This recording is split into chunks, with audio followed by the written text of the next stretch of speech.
given the year that we all had, it felt much more intimate, and it felt like I hope at least that the people that were watching, because I know in our neck of the woods, Adam, it's sports, but luckily I was chatting with a few friends that live out in Los Angeles yesterday, because to me the Oscars are my Super Bowl. Like, I love sports, but the Oscars are definitely my Super Bowl. Yeah, I mean, I'm not sure I've ever missed one since I've been alive. I always watch them, but it's just the idea of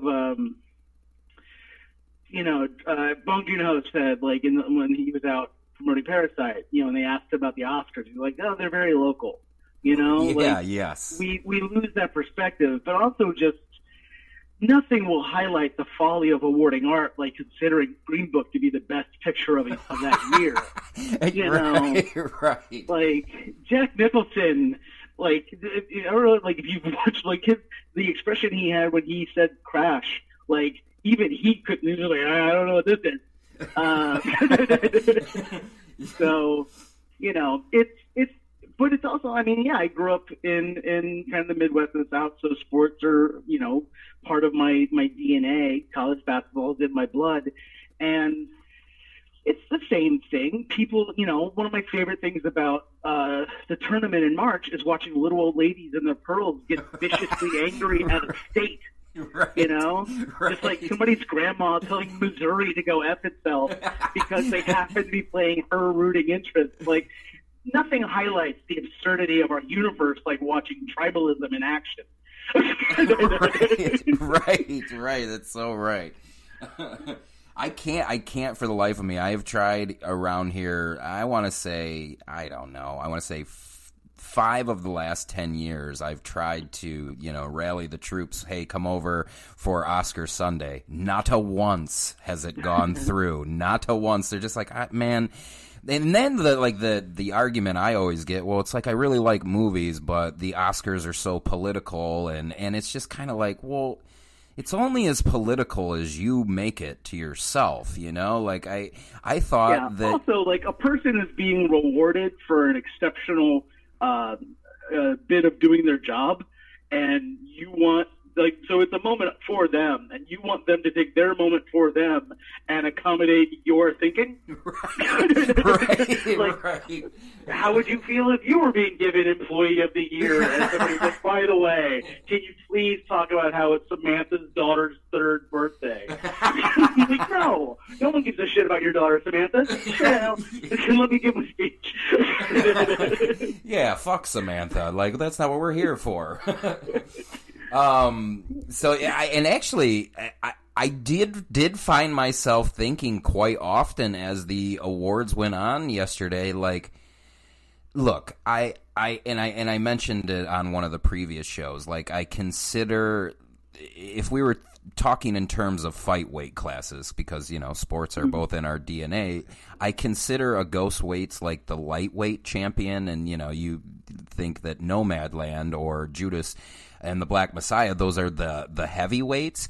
Even though, like, on some level that feels wrong to say about Nomadland, because that was another very small movie. But I found myself thinking quite often, there is not one part of your film that shouldn't be at the Oscars. I know that is an extremely bold statement, but whether it's you're adorable. Well, I try a little bit, but I'm not. But I'm look. I'm not. I'm just being completely honest. In terms of the how those films make me feel, yours did the exact same things, and to a degree better and more. And I was more appreciative of your film than, say, Young Promising Woman. That's a fine movie. The Father's a fine movie.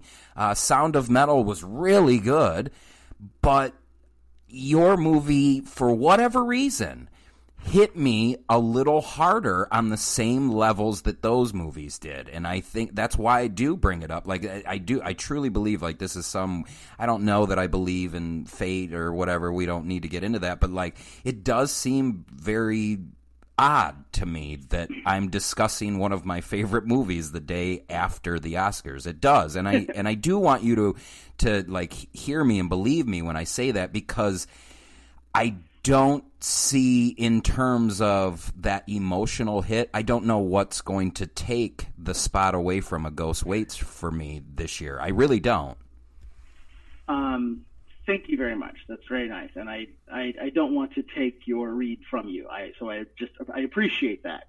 I read this thing with Ben Wheatley, it's a book about Ben Wheatley, and it starts with an interview with him, where they were talking about films, how some films are received well and some aren't. And Ben said that what he's kind of learned is that people go into a movie with an expectation. It's what you were saying before about going to an action movie and expecting explosions. People go into a movie with expectations, and for many people, when the movie does something they're not expecting, the immediate response is, "I don't like that." Yes, because it's out of my comfort zone. I feel awkward. But I think people like us who watch entirely too many movies, I used to be a film journalist. I would watch at least 300 movies a year, and I remember getting to a point where I just wanted to burn down the 3-act structure because it all felt the same. I think people like us, or viewers like us, become hungry for something that zags when other movies zig. Something that does something new. One of our first really good reviews was Kim Newman, who said the movie just keeps doing interesting things, which was a moment I was like, okay, good, I did my job, because that was literally, I think MacLeod may have talked about it, but when you're working at this budget level, when you're working kind of this scope of filmmaking, what you have is ingenuity. You can't afford effects. There's one effect in the movie, and it was it's just photographic, so it didn't cost anything. But you don't have millions or even hundreds of thousands of dollars in our case, so you have to keep it very simple, but then also do something that no one else is doing, because a lot of that rounded edge decision making happens because, well, we have $20 million in the budget, so we have to make sure that we're hitting at least $40 to $60 million audience wise, so let's make this a little easier to process. You look at a Marvel movie. I mean, those things are made to be enjoyed by everybody. So there's, every edge is rounded, which makes something like Ragnarok a miracle. But yeah, I mean, something like this, Gremlins 2 is my second favorite movie of all time. It gets to hit you in just weird ways.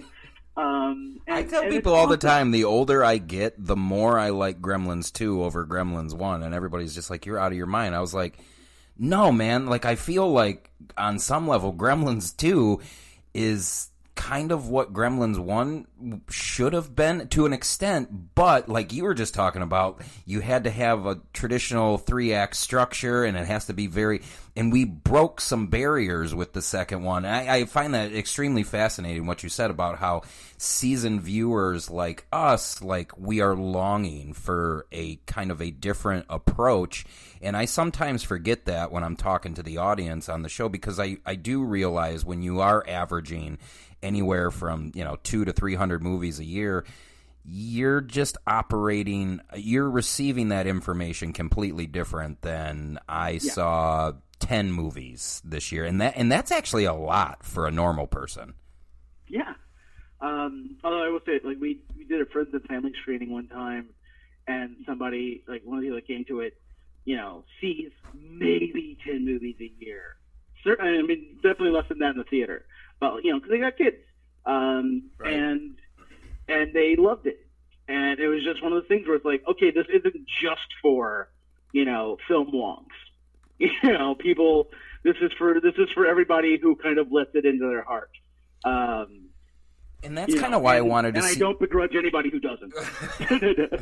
And I think, again, not to beat an Oscar or beat the dead horse of the Oscars, but because some of the themes that you chose are so universal and so well executed, I'm just sitting there going, man, Adam should be up there. Adam should be up there right now talking, and it's not to detract from what anybody did at the Oscars. I'm already reading. Sometimes I hate the goddamn internet. I wake up this morning and everybody's already bitching about the Oscars and, some of the choices they made or whether it was entertaining to watch. And I'm just like, God damn it, man. Like, what do you want? What do you want? Like, what? Every year we're supposed to get terrible films. And every year, like, I see at least 50 to 100 films that are really, really good. And I just don't understand just because we have an avenue to pick things apart, we should. It's not something that I fully comprehend just yet, but you know how that is, being a film journalist for a while. Like, sometimes if it is your job and it is paying the bills, sometimes you do have to pick apart a film for just merely existing, which definitely doesn't feel fair to the people who made it. I always thought I was pretty lucky in that, like, I wasn't a critic. I was a journalist. I interviewed filmmakers and wrote articles about that.